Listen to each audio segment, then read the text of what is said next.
যার নেত্রী মমতা বন্দ্যোপাধ্যায়, তিনি একদম মাটির মানুষ, মাটি থেকে উঠে এসেছে। এখনো পর্যন্ত নীল পাড় সাদা শাড়ি, একটা হাওয়াই চটি পরে নবান্ন যায়। এখনো পর্যন্ত দিল্লিতে গেলেও সেই একই তার পরনে ড্রেস থাকে, বাড়িতে একটা টালির চাল। ভাবতে পারছেন এত সাধারণ, এত কাছে যে আমাদের মুখ্যমন্ত্রী, তিনি আমরা তার জন্য গর্ব হয়। আর ওই যে প্রধানমন্ত্রী যে ঝালমুড়ি খাচ্ছে 20 টাকা, তার মাসের খরচা শুনলে সে শুধু মাশরুম খায় 7,000 টাকা কিলো।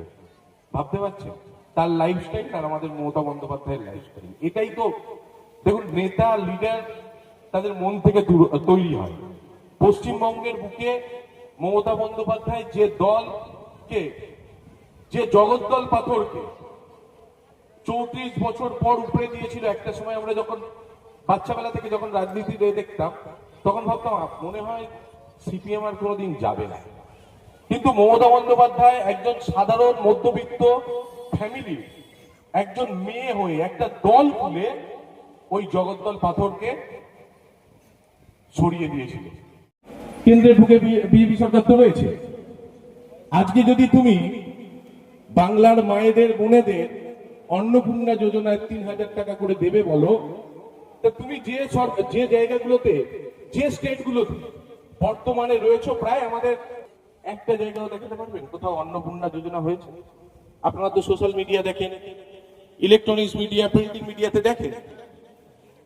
ওরা ভারতবর্ষের বুকে শুধু পশ্চিমবঙ্গকেই টার্গেট করেছে, বলছে এই দেবো, অন্নপূর্ণা যোজনা দেবো, যুব করে বেকার যুবকদের চাকরি দেবে। তৃণমূল কংগ্রেস লড়বে, দিলীপ মন্ডলের নেতৃত্বে বিষ্ণুপুরে তৃণমূল কংগ্রেস লড়বে। আসন্ন বিধানসভা নির্বাচনে 3 নম্বর বোতাম টিপে দিলীপ মন্ডলকে জোড়া ফুল চিহ্নে, 3 নম্বর বোতাম টিপে জোড়া ফুল চিহ্নে আশীর্বাদ জন্য দিলীপ মন্ডল, দিলীপ মন্ডল স্বাগতম। আশীর্বাদ জন্য প্রার্থী সবসময় মমতা বন্দ্যোপাধ্যায়ের উপরে, মমতা বন্দ্যোপাধ্যায়ের উপরে আস্থা এবং বিশ্বাস রেখেছে বিষ্ণুপুরের নয়নের মণি, আমাদের সকলের প্রিয়জন দিলীপ মন্ডলকে করতালি দেওয়ার জন্য অনুরোধ করব। আমাদের প্রিয় প্রার্থীকে আমরা বরণ করে নিচ্ছি।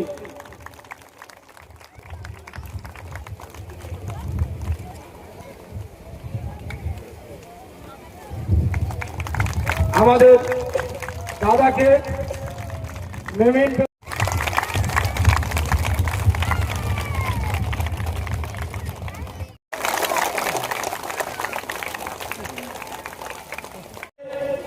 নেতা হতে পেরেছি। আপনারাই আমাদের গ্রাম পঞ্চায়েতের প্রধান, গ্রাম পঞ্চায়েতের সদস্য, আপনারাই বিধায়ক তৈরি করেছেন, আপনারাই মন্ত্রী করেছেন, আপনারাই মমতা বন্দ্যোপাধ্যায়ের সৈনিক। এই লড়াইয়ে আপনারাই আমাদের পাশে থেকে মানুষের প্রতি তারা বিভিন্ন সময় নির্যাতন, অবিচার, সম্মানগুলো দিয়েছেন মমতা বন্দ্যোপাধ্যায়। মায়েরা কি সম্মান দিয়েছেন? লক্ষ্মী ভান্ডার দিয়ে শুধু আপনাদের অর্থনৈতিক সহযোগিতা ছাড়াও যে লড়াই, তার সাকসেস আমরা 4 তারিখে পরেই পৌঁছে যাব।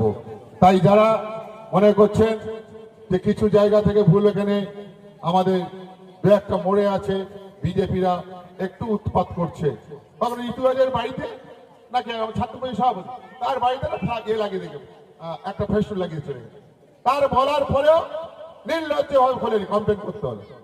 এইরকম পায়ের ওপর পা ধরে দেওয়া শান্তি করার চেষ্টা করবে, ঠান্ডা মাথায় আপনাকে ওভারকাম করতে হবে।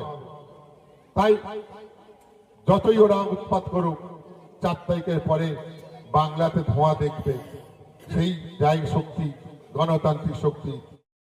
আপনারা আমাদের পাশে আছেন, আমরাও আপনাদের পাশে আছি। ভালোবাসলে ঘৃণা করতে নেই।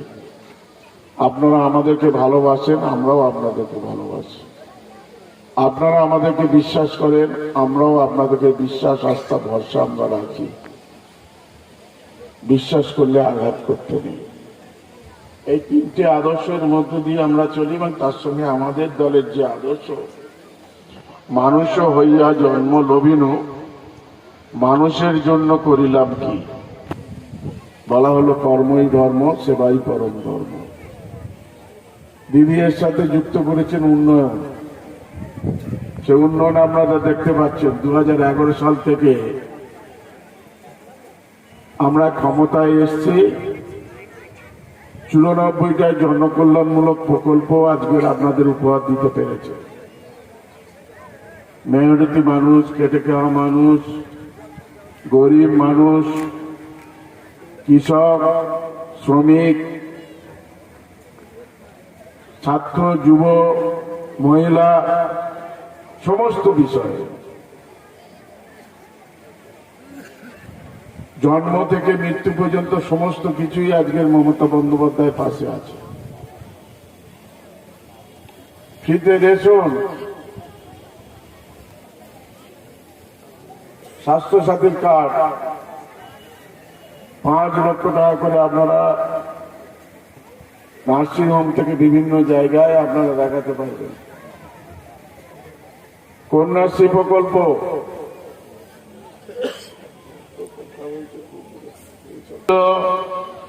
मुझे को 7 मास समय दीजिए, प्रधानमंत्री बना दीजिए, हर अकाउंट में 15 लाख करके भेज दूंगा। हर साल में 2 कोटी করে ছেলের চাকরি আমরা দেব। কৃষকের আয় দ্বিগুণ হবে, ডলারের দাম কমবে, গ্যাসের দাম কমবে, তেলের দাম কমবে, সরষের তেলের দাম কমবে, ডালের দাম কমবে, সমস্ত কিছু। তারপরে আধার কার্ড লিঙ্ক করার নামে 1000 টাকা করে নিয়ে সব অ্যাকাউন্টে লিঙ্ক করার জন্য আবার লাইন। ব্যাস 12 বছর হয়ে গেল, এখনো কেউ 15 লক্ষ দূরের কাজে 1500 টাকা পায় না। উল্টে গ্যাসের দাম বেড়ে গেল, ডিজেলের দাম বেড়ে গেল, পেট্রোলের দাম বেড়ে গেল, ডলারের দাম বেড়ে গেল, কৃষকের আয় দ্বিগুণ হলো না, 2 কোটি করে চাকরি হলো না। ভাঁওতা দিয়ে মিথ্যা কথা বলে আজকের ক্ষমতায় এসেছে পশ্চিমবঙ্গে। এখান থেকে 6.5 লক্ষ কোটি টাকা তুলে নিয়েছে। বাঙালিকে ভাতে মারতে হবে, কারণ ওরা আগের বার বলেছিল ইসবার 200 পার। তারা বাংলার মানুষ বুঝেছিল এরা বেনিয়া, এরা সমাজের ভালো কাজ করবে না, রাজ্যের ভালো হবে না, মানুষ ভালো থাকতে পারবে না, শান্তি থাকবে না, বিশৃঙ্খলা চালাবে। এই জায়গা থেকে সমস্ত মানুষ এক হয়ে সেদিন ওদের পগার পার করে দেওয়ার জন্য, এই গায়ের জ্বালা মেটানোর জন্য তারা আমাদের টাকা দিচ্ছে না। এখন এসে বলছে ভোটের সময় ফর্ম নিয়ে যাচ্ছে 3000 টাকা করে অন্নপূর্ণায় তারা টাকা দেবে, বলছে ফিল আপ করো, আপনার অ্যাকাউন্টে টাকা দেবো। আবার ভাওতাবাদী সিপিএম এর মতো আমরা কমপ্লেন করে দিয়েছি। এতদিন তারা দিল না, এতদিন সময় হলো না। দিল্লি দেবে বলেছিল, 16 মাস হয়ে গেছে, দেয়নি। বিহারে দিয়েছিল, 10,000 টাকা করে লোভ দেখিয়ে ভোটটা দিয়ে তারপরে দিন সব বাড়ি ঘর বুলডোজার দিয়ে ভেঙে দিয়েছে। এখন নোটিশ পাঠিয়ে দিয়েছে, বলছে টাকা ফেরত দিতে হবে, না দিলে বুলডোজার চলবে। ভগবান কোনদিন বলে যে হিংসা করো, মসজিদের ওইটা ভেঙে দাও, গির্জায় গিয়ে ঘন্টা ভেঙে ছিঁড়ে ফেলে দাও, মুসলিম সমাজের প্রতি গালি দাও, উচ্ছন্ন করে দাও, কেটে ভাসিয়ে দাও?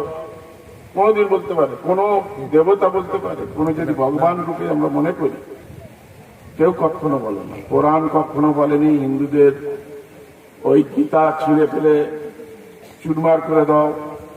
বাইবেল কোনোদিন বলেনি গীতাকে পুড়িয়ে দাও, কখনো বলে না। সব ধর্মের কথা হলো শান্তি। ওরা ধর্ম সম্বন্ধে জানেই না। তোরা সমাজের লজ্জা, সনাতন হিন্দু ধর্মের লজ্জা তোরা। ওরা হিন্দু ধর্ম সম্বন্ধে জানেই না, ওরা যেটা বোঝে সেটাই বলে।